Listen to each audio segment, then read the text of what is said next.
Hello everyone. तो आज हम लोग taking input in C plus plus के बारे में पढ़ेंगे। सी प्लस प्लस में इनपुट हम लोग कैसे लेते हैं उसके बारे में पढ़ेंगे।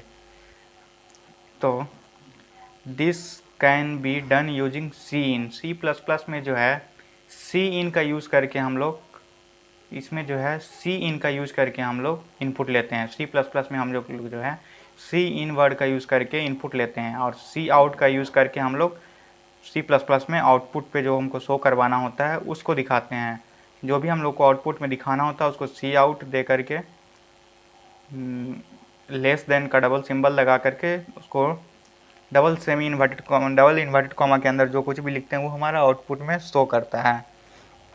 यहाँ हम लोग सी प्लस प्लस में इनपुट कैसे डलवाते हैं या फिर इनपुट कैसे लेते हैं यूज़र के द्वारा उसके बारे में पढ़ेंगे।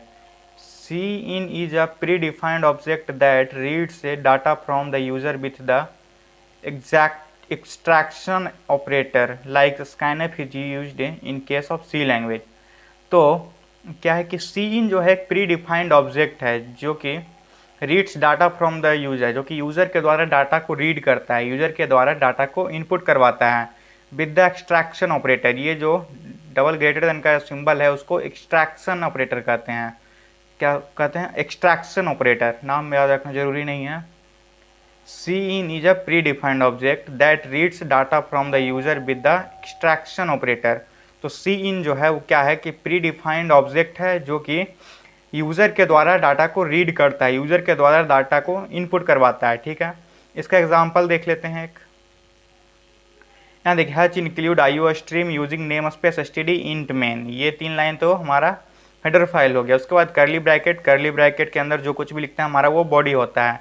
ये टोटल जो है हमारा बॉडी है, सी प्लस प्लस का बॉडी है।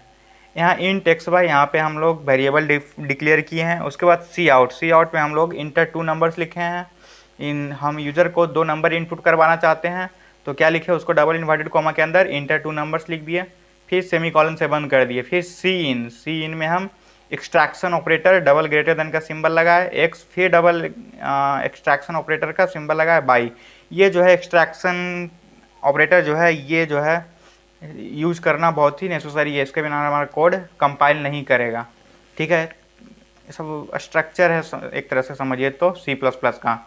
ठीक है, सी इन ये डबल ग्रेटर देन का सिंबल लगाए, फिर एक्स जो है यहाँ पे हम वेरिएबल लिए हैं, वेरिएबल के अंदर हम कोई भी वैल्यू को पुट करना चाहते हैं तो उसको डबल इन्वर्टेड कॉमा में नहीं रखेंगे, उसको सिर्फ ऐसे ही डायरेक्ट एक्स या फिर जो भी वेरिएबल नेम होगा उसको डायरेक्ट यहाँ लिखेंगे।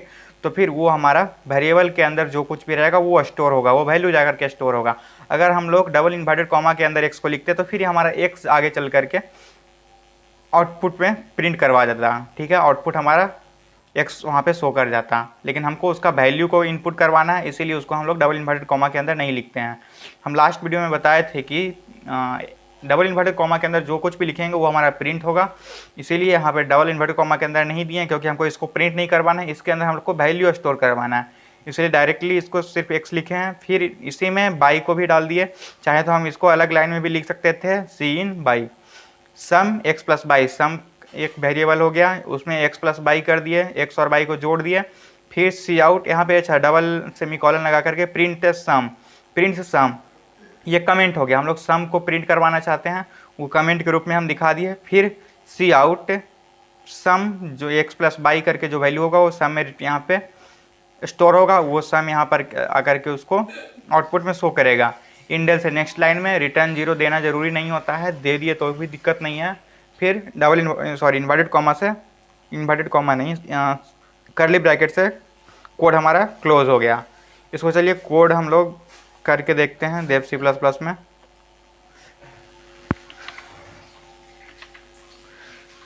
हम लोग पहला लाइन क्या लिखते हैं, Hutch include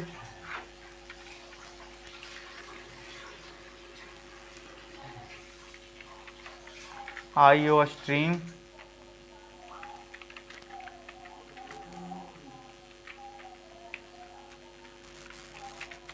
using name space std semicolon int main, यहाँ तक लिख दिया। उसके बाद हम लोग कर्ली ब्रैकेट से कोड को ओपन किया। अब हम बताए थे क्या कि सी आउट के अंदर जो कुछ भी लिखते हैं वो हमारा प्रिंट हो जाता है। सी आउट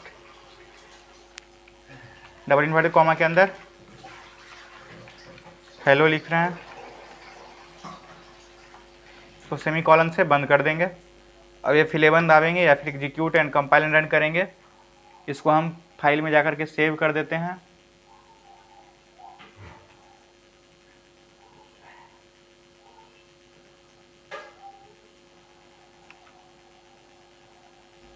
इसका एक्सटेंशन CPP,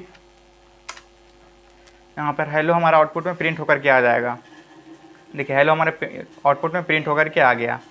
अब हम लोग क्या चाहते हैं, इनपुट करवाना चाहते हैं यूजर से, 2 नंबर को हम लोग इनपुट करवाना चाहते हैं, ठीक है। तो हम पहले क्या करेंगे कि वेरिएबल को डिक्लेयर करेंगे। वेरिएबल को डिक्लेयर करने के लिए क्या बताए थे कि पहले data type, int data type, फिर जो भी हम वेरिएबल का नाम देना चाहते हैं वो देते हैं, एक्स देते हैं, सेमी कॉलन से इसको बंद कर दिए। फिर C out, enter a number, enter a number. ये जो सी आउट में जो कुछ भी लिखे हैं वो हमारा आउटपुट में शो करेगा, आउटपुट में जाकर के डायरेक्टली शो करेगा। देख लेते हैं एक बार सही रन कर रहा है कि नहीं कर रहा है। आउटपुट में जाते हैं, यहाँ देखिए इंटर अ नंबर। अब यहाँ पर इंटर अ नंबर सिर्फ लिख करके आ गया। यहाँ पे हम लोग इनपुट नहीं दे सकते हैं, यूजर के द्वारा यहाँ पर इनपुट नहीं दिया जा रहा है। तो अभी हमने बताया कि C++ में इनपुट देने के लिए कौन सा वर्ड का यूज़ करते हैं, सी इन का यूज़ करते हैं, ठीक है। तो नेक्स्ट लाइन में हम लोग सी इन लिखेंगे, सी इन, और इसमें सिंबल ग्रेटर देन का लगेगा, डबल ग्रेटर देन का सिंबल लगाएंगे। अब यहाँ पर हम जो है एक्स के अंदर उस वैल्यू को पुट करवाना चाहते हैं, स्टोर करवाना चाहते हैं, एक्स वेरिएबल के अंदर उसको स्टोर करवाना चाहते हैं। तो सी इन जहाँ स्टोर करवाना है उसका प्लेस का नाम लिख देंगे, या फिर जो भी वेरिएबल का नाम है जहाँ हम उसको स्टोर करना चाहते हैं उसका नाम लिखेंगे। तो सी इन में हम कहाँ पे उसको स्टोर करना चाहते हैं, एक्स वेरिएबल में उसको स्टोर करना चाहते हैं। वहाँ पे पहले हम वेरिएबल को डिक्लेयर कर चुके हैं इंट एक्स। दूसरे लाइन में हम इंटर अ नंबर लिखे, सी आउट करवाया उसको, यानी कि आउटपुट में हमारा इंटर अ नंबर आ गया। यहाँ पे वो अभी तक हमारा यूज़र के द्वारा इनपुट नहीं ले रहा था, इनपुट करवाने के लिए सी इन का यूज़ करते हैं। सी इन डबल ग्रेटर देन का सिंबल दिया, उसके बाद हम एक्स को डायरेक्टली लिखेंगे। एक्स को डबल इन्वर्टेड कॉमा के अंदर नहीं लिखेंगे, अगर डबल इन्वर्टेड कॉमा के अंदर लिखते हैं तो वो जो है हमारा प्रिंट होकर के आ जाएगा। एक बात और कि जो भी लाइन लिखेंगे उस लाइन को कंप्लीट करने के बाद हमको सेमी कॉलन देना बहुत ही ज़रूरी है। सेमी कॉलन नहीं देंगे तो हमारा कोड गलत हो जाएगा। तो यहाँ पे हम एक्स को डबल इन्वर्टेड कॉमा में लिखे हैं, तो यहाँ पे वैल्यू स्टोर नहीं होगा, वो एक्स प्रिंट होकर के आ जाएगा आउटपुट में। देखिए आउटपुट में प्रिंट होकर के आ जाएगा। कहाँ गलती हो गया, सी इन, हाँ एक बात और, सी इन है यानी कि यहाँ पे हम वेरिएबल, सॉरी हाँ, सी इन में हम वैल्यू इनपुट करवाना चाहते हैं, और जो भी वेरिएबल का नाम दे रहे हैं उसी में हम उस वैल्यू को पुट करवाएंगे, स्टोर करवाएंगे।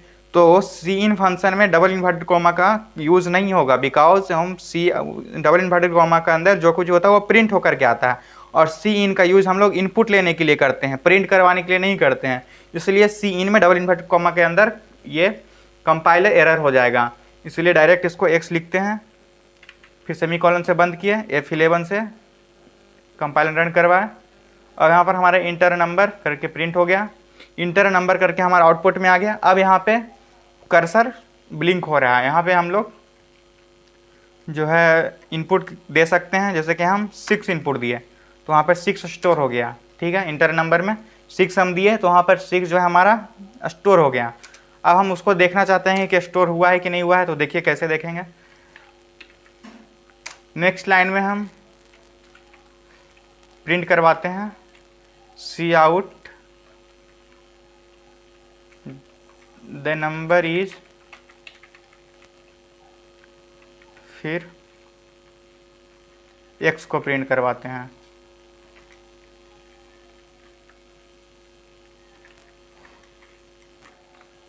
देखिए प्रिंट होकर के आ जाएगा।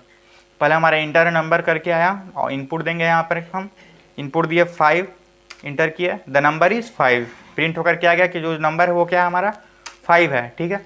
तो यहाँ पे हम लोग क्या समझे इस कोड में कि C++ में जो है पहले तो हम वेरिएबल जब हम इनपुट देना चाहते हैं यूजर के द्वारा, तो हम लोग जो है पहले वेरिएबल, जिस वेरिएबल में हम उसको स्टोर करना चाहते हैं उस वेरिएबल को डिक्लेयर करेंगे। यहाँ पे हम एक्स लिए, यहाँ पे हम जो मर्जी चाहे वो वेरिएबल नेम दे सकते हैं, वेरिएबल नेम के रूल के हिसाब से, जो कि हम पहले बता चुके हैं।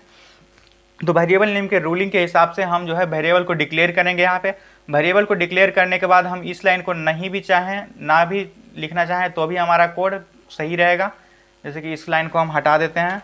अब जो है सी इन में जो है हमारा इनपुट लेता है, यूजर के द्वारा डाटा को रीड करता है। तो जो है हम सी इन डायरेक्ट किए, ref11 से रन किए। यहाँ पर जो है कुछ नहीं, हम इंटर देंगे, इनपुट करेंगे नंबर को। मान ले 5 इनपुट किया, यहाँ पे द नंबर इज़ 5। एक्स के अंदर जो है हमारा वैल्यू स्टोर हुआ वो हमारा प्रिंट होकर के आ गया।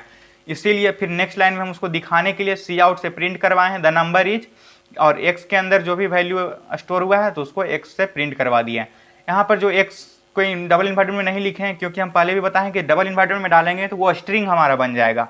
लेकिन एक्स जो है हमारा इंटीजर है और इसको वेरिएबल है ये एक तरह से, और वेरिएबल के अंदर हम वैल्यू को स्टोर किए हैं। तो उस स्टोर जो वैल्यू है उसको प्रिंट करवाना है, उसको आउटपुट में देखना है, तो उसको हम डबल इन्वर्टेड में नहीं देंगे। यहाँ पे देख करके समझ में आ रहा होगा, ठीक है।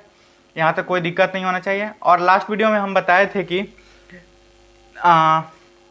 अगर नेक्स्ट लाइन में जाना है तो हम क्या करते हैं, इंडेल का यूज़ करते हैं या फिर \n का यूज़ करते हैं, ठीक है।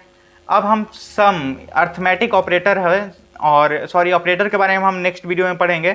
उसमें हम लोग अर्थमेटिक ऑपरेटर है, लॉजिकल ऑपरेटर है, बिट वाइज ऑपरेटर है, लॉजिकल ऑपरेटर है, ऐसा ही बहुत 6 टाइप्स का ऑपरेटर है, उसके बारे में आगे पढ़ेंगे।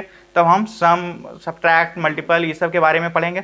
इस वीडियो में हम सिर्फ इतना ही बताना था कि कोई भी इनपुट कैसे करवाते हैं यूज़र के द्वारा किसी भी वेरिएबल के अंदर, ठीक है। तो यहाँ तक आप लोग को समझ में आ गया होगा। तो मिलते हैं अगले वीडियो में, तब तक के लिए बाय, थैंक यू।